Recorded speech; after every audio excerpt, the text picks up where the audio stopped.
Dallas Cowboys. Let's talk quarterbacks, y'all. If you ask Mr. Quarterback Love himself, Dan Orlovsky, he is agreeing. Dan tweeted after the Lions win that Jared Goff is joining the 7 other QBs he thinks are playing on a different level than others. We'll go to Dan Orlovsky first. Which quarterback to you is playing the best right now in the entire national So football mad. I gave you a list, man. Why you gotta ask You me? put half the league on that list. That's not half the league. It's 7. That's a quarter of the league. I gotta pick the top 10 up. I gotta pick one. Y'all do remember. Hold on. Y'all do remember that last year coming into the season, Dan Orlovsky is on camera. I think Dallas is one of the top teams. I mean, if you take out and he named 7 or 8 teams, he said, I think they'll be just fine. This is the same Dan Orlovsky who did that. So just keep that in mind when you look at this list. One, go ahead. He's so torn right now. Take your time. if I had to pick one right now, I'm gonna be fail shocked. a test just because you took too damn long to answer questions. I think I'm gonna say Daniel Jones. Woo! Wow. Not mad at it. I think He is playing great. The Colts He's in playing 3 great. games, they've punted once. He hasn't given the ball away. He's playing great under pressure, which is something that has been his kryptonite. I think if they win this weekend against the Rams and it's a heavyweight fight, I think he's going to sit at the top of the MVP list. So if I had to pick one, and again, this is the group that I like, I'd probably pick Daniel Jones. Can you disagree with someone and say that they're not wrong? I don't know about that. That's too many Try. words for my Try. brain. Yeah. Creative. Because I don't know if you can. Because it's Justin Herbert. And you know, no matter which way you try to shift it, like, he is ultimately talented. We know that. We've actually seen him play really well in the regular season. But what Greg Roman has now heaped on to Justin Herbert, what's expected of Justin Herbert, how Justin Herbert has shown up in the most important moments. Think back to week 1 against Kansas City, hits the big play to Quentin Johnston, and then to seal the deal, he gets outside of Chris Jones and finishes. You said yourself, it's probably one of the best throws we've seen in the last 2 years, right? Not only the escape in the pocket, have someone bearing down on you, but you also hit Keenan Allen in the end zone with as tight a coverage as there possibly could have been from Riley Moss. This team walked into this season and heading into the second year in San Francisco, we watched Jim Harbaugh go to the Super Bowl, right? Win the NFC Championship. So you're expecting that change. I thought it was going to be physicality and defense. And Greg Roman said, nah, Justin Herbert, the best go ahead on and take it. And I've seen it. I don't disagree with you. The hard part about answering this question now is there's so few games, right? So some quarterbacks have faced easier competition. Like Josh and Jalen Hurts have done so well with what's in front of them and what's been asked of them. Yes. Matthew Stafford, I think, week 1, amazing. A little bit less so in this last week. I'm with Ryan. I think it's Herbert. Because this last game against the Denver Broncos defense, to me, even though the numbers may not blow you away, was one of the single most impressive quarterbacking performances. Because he was under duress. He had Nick Bonito and Jonathan Cooper in his lap the entire game. He had the most tight window throws of any quarterback. Every throw was difficult, and he executed. He is why they won that game. And so if you consider the competition, the level of difficulty, the highlight reel throws, it's Herbert for me too. And not only that, he's moving methodically. I mean, what are we talking about here? We're talking about 29 first downs. We're talking about having a 12.5-minute time of possession advantage. It's not like it's just a big play. He's methodically chipping you apart as well. And that's when you know that level of consistency that you see from a quarterback on the field, it could go a long way. Why did you have Baker Mayfield at the top? Was it? I'm just asking. That list right there. It was just the first name I put up. Oh, it's not a ranking. I was just making sure that you weren't. Baker's been ridiculous. Hey, you know how they got the X-ray? You know how they got the X-ray where they show what's inside the person and they have like the dog in there? Yeah. That's Baker Mayfield, dog. Hold on. I'm not going to let you get away with that. No. Baker Mayfield has been great. I think he's been great in Tampa for the last couple of years. Point, period, blank. You don't got to couch you with. I will say this, though. Don't tell how about me this, how to Dan? do TV. You don't got to couch you with. The team that wins and the quarterback that plays the best in this matchup this weekend, to me, will have the credentials to be a part of this conversation. Mayfield versus Hurts. Mayfield versus Hurts. Any issue with us not mentioning Jalen Hurts, considering that in every game, in the games that he has started and finished, he has won 17 straight. And by the way, we saw Drew Brees come on this show Tuesday and said he didn't even mention Jalen Hurts because you know what, their offense is so boring in Philadelphia. I don't know which way to go, considering when you bring something like that up. He's been great. He has done what is required of him until this This last game, he had like 2 throws over 10 yards. That's not to say he's not capable of doing more. But when you are trying to rank these quarterbacks, you have to consider the difficulty of the circumstances, their surroundings.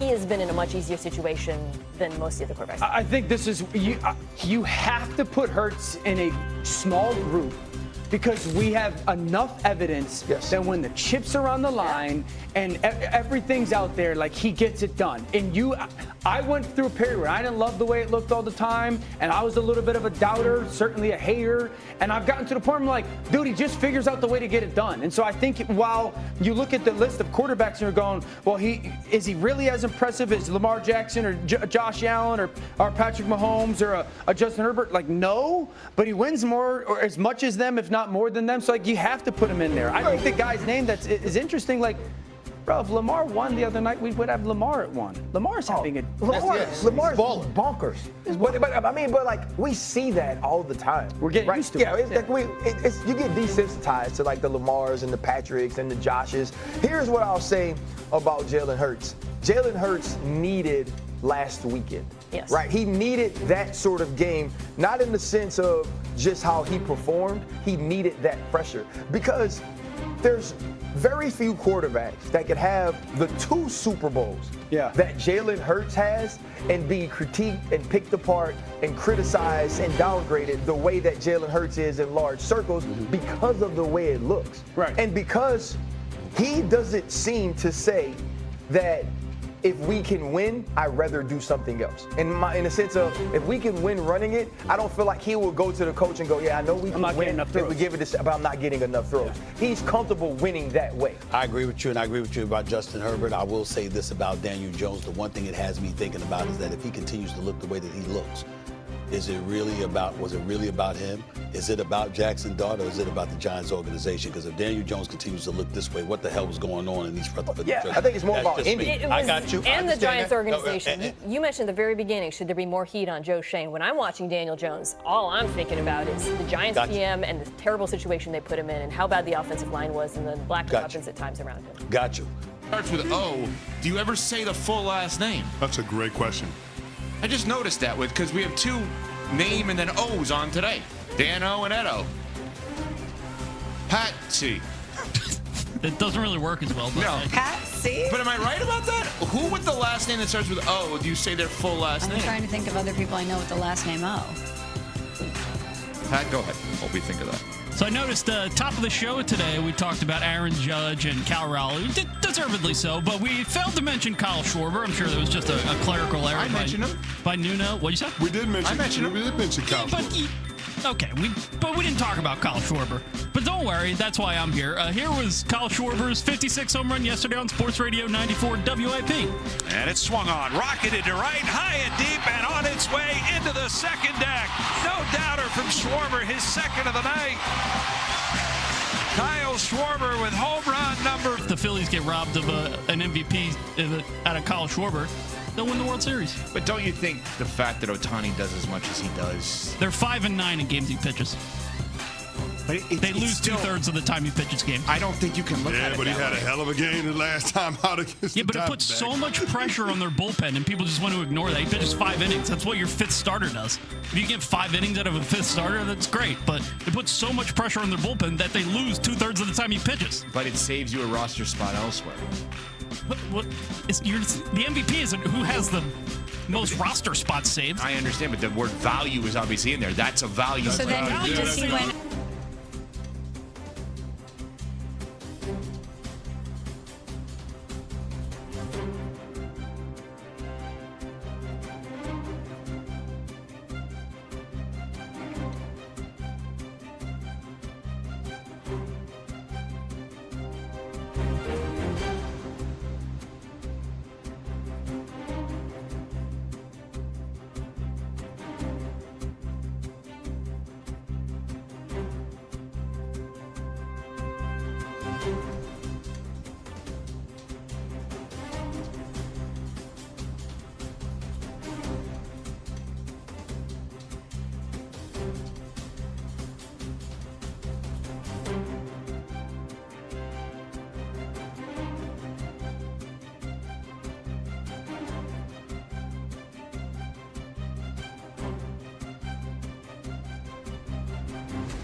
Bye.